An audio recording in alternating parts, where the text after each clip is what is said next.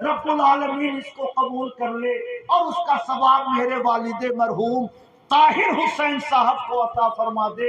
اللہ اپنے نام کی برکت سے اپنے بندوں کی مغفرت فرماتا ہے۔ جو 70,000 پڑھ کر بخشتا ہے اس کی بھی مغفرت ہوتی ہے، اور جو پڑھتا ہے پڑھنے والے کی بھی مغفرت ہوتی ہے، کیونکہ اس کے ایصال ثواب کا ذریعہ تو وہی بنا۔ کہیے سبحان اللہ۔ میرے بھائیوں، اس لیے ان تینوں بھائیوں کو یہ کام خصوصی طور سے کرنا چاہیے، بیٹوں کو بھتیجوں کو کرنا چاہیے۔ میرے بھائیوں، اسی لیے پہلے کے زمانے میں جب کسی کے گھر انتقال ہوتا تھا تو لوگ چنا لا کے رکھ دیتے تھے۔ لوگوں کو پتا تھا اسے درود یاد ہو کے نہ ہو، قل ہو اللہ احد یاد ہو کے نہ ہو، مگر لا الہ الا اللہ تو یاد ہوگا۔ مردے کو نہلایا جا رہا ہے، قبر کھودی جا رہی ہے، یہ سالے دوسرے کام ہو رہے ہیں اور رشتے دار بیٹھ کر کلمہ پڑھ رہے ہیں۔ پڑھتے پڑھتے ڈھیر چنا جمع ہو جاتا تھا اور لوگ اس کا ثواب دفن کرنے کے بعد جب فاتحہ پڑھتے تھے تو وہ ثواب بھی ان کی روح کو پہنچا دیا جاتا تھا۔ وہ اندھیرے ہی بھلے تھے کہ قدم راہ پہ تھے، وہ اندھیرے ہی بھلے تھے کہ قدم راہ پہ تھے، روشنی لائی ہے منزل سے بہت دور ہمیں۔ اب تو لوگ قبرستان میں بھی فیس بک چلاتے ہیں، لوگ جنازہ کی صف میں کھڑے ہو کے بھی واٹس ایپ چیک کرتے ہیں، لوگ میت سامنے رکھی ہو مگر لوگ انٹرنیٹ میں لگے رہتے ہیں۔ اس لیے وہ اندھیرے ہی بھلے تھے کہ قدم راہ پہ تھے۔ مسلمانوں، جب گھر میں کسی کا انتقال ہو چنا رکھ دیا کرو، جو رشتہ دار آئے کہو بیٹھ کے کلمہ پڑھ دیجئے، بیٹھ کر کلمہ پڑھ دیجئے، 10,000 ہو، 20,000 ہو، 50,000 ہو، مٹی کے بعد جب فاتحہ پڑھنے کا موقع آئے تو وہ ثواب بھی ان کی روح کو پہنچا دیجئے، اور اللہ کے کرم پر بھروسہ رکھیے کہ لا الہ الا اللہ وہ کلام ہے کہ اللہ تعالیٰ اس کی برکت سے اپنے گنہگار بندوں کو بھی مغفرت اور نجات عطا فرمایا کرتا ہے۔ سبحان اللہ، کہیے سبحان اللہ۔ تو مختار پڑھو گے؟ ہاتھ اٹھاؤ۔ ماشاءاللہ، اختر کدھر گئے؟ اختر، سبتہ، شاہد، سب لوگ اگر 10,000 بانٹ لیجیے گا تو 70,000 پورا ہونے میں 10 روز سے زیادہ نہیں لگے گا۔ میرے بھائیوں، اللہ تعالیٰ اس مجلس کو اپنے کرم سے قبول فرمائے۔ طاہر صاحب بہت نیک آدمی تھے، شریف آدمی تھے۔ اب تو دارالعلوم قادریہ نوریہ اللہ کے کرم سے بہت پھولا بہت پھلا، بچیوں کا اسکول اور لڑکوں کا مدرسہ دونوں لے کر 1 کروڑ روپے کا سالانہ بجٹ ہے، مگر یہ 25 سال کے بعد کی یہ برکت ہے۔ 25 سال پہلے حضور نصیر ملت حاجی طیب صاحب مرحوم کی اسکوٹر پہ بیٹھ کر رینو کوٹ کی دکانوں میں گھومتے تھے تو 2 روپیہ 4 روپیہ ملتا تھا۔ انہی 2 روپے والے خلوص کی برکت ہے کہ آج الحمدللہ وہ چھوٹا سا پودا علم کا ایک تناور درخت بن چکا ہے اور ملت اسلامیہ کے نونہالوں کو علم دین کی روشنی سے روشن کر رہا ہے نا۔ اس زمانے میں جب 2 روپے دینا مشکل تھا، اس زمانے میں جب مولانا کمال الدین آتے تھے، طاہر صاحب اپنے گھر ٹھہراتے تھے، چندہ دیتے تھے، ببھنی میں گھماتے تھے، گھر گھر لوگوں سے رابطہ کراتے تھے۔ صبح انہوں نے کہا کہ میں نے 2 ختم قرآن پاک ان کے لیے پڑھوایا ہے، میری طرف سے ان کی روح کو ایصال ثواب کر دیجئے گا، اور ان کا بڑا ذکر خیر انہوں نے کیا۔ تو اللہ تعالیٰ طاہر صاحب کے گناہوں کو معاف فرمائے، ان کی نیکیوں کو قبول فرمائے، اور جو سلسلہ طاہر صاحب شروع کر کے گئے ان کے بیٹوں اور ان کے پوتوں کو بھی اللہ تعالیٰ وہی سلسلہ مستقبل میں بھی جاری رکھنے کی توفیق عطا فرمائے، ہے نا۔ عبد القدوس صاحب اچھے آدمی ہیں، اختر اچھے آدمی ہیں، یہ تو پڑھ دیں گے 70,000، مگر ہم لوگوں کا کوئی ٹھکانہ ہے کہ ہم لوگوں کے لیے بھی کوئی پڑھے گا؟ اب تو ٹرین میں داڑھی دیکھ کر گولی ماری جا رہی ہے. کیا ٹھکانا کہ جنازہ آئے گی بھی کہ نہیں آئے گی, کوئی جنازہ پڑھے گا کہ بھی نہیں پڑھے گا, کوئی ٹھکانا ہے. اس ملک کو لوگ اپنی سیاست کے چکر میں گرہ یدھ کی طرف دھکیل رہے. آنے والے 25 سال میں ملک کے حالات اور خراب ہونے والے ہیں. اس لیے میرے بھائیوں, اس انتظار میں نہ رہو کہ اختر پڑھوا دے گا, مختار پڑھوا دے گا. اپنا انتظام خود کرو. صبح اٹھو 1000 بار کلمہ پڑھو, شام کو سونے جاؤ 1000 بار کلمہ پڑھو. اگر روزانہ 2000 کلمہ کی عادت بنا لی جائے, مہینے میں 60,000 ہو جائیں گے. 1.5 مہینہ ہوتے ہوتے 75,000. کبھی دادا کی روح کو بخش دو, پھر پڑھنا شروع کرو. 1.5 مہینے 2 مہینے میں 70,000 ہو گئے. کبھی ماں کی روح کو بخش دو, پھر پڑھنا شروع کرو. کبھی نانا کو بخش دو, پھر پڑھنا شروع کرو. کبھی نانی کو بخش دو. اتنا یقین رکھو کہ جتنے لوگوں کے لیے پڑھ کر ثواب پہنچاؤ گے, ان سب کے برابر اللہ تعالی آپ کو بھی اجر و ثواب عطا فرمائے گا. وہ دنیا کا بینک ہے کہ خرچ ہو تو بجٹ کم ہوتا ہے. یہ خدا کی رحمتوں کا خزانہ ہے. جتنا تقسیم کرتے جاؤ گے اس رحمت میں کوئی کمی نہیں ہوگی.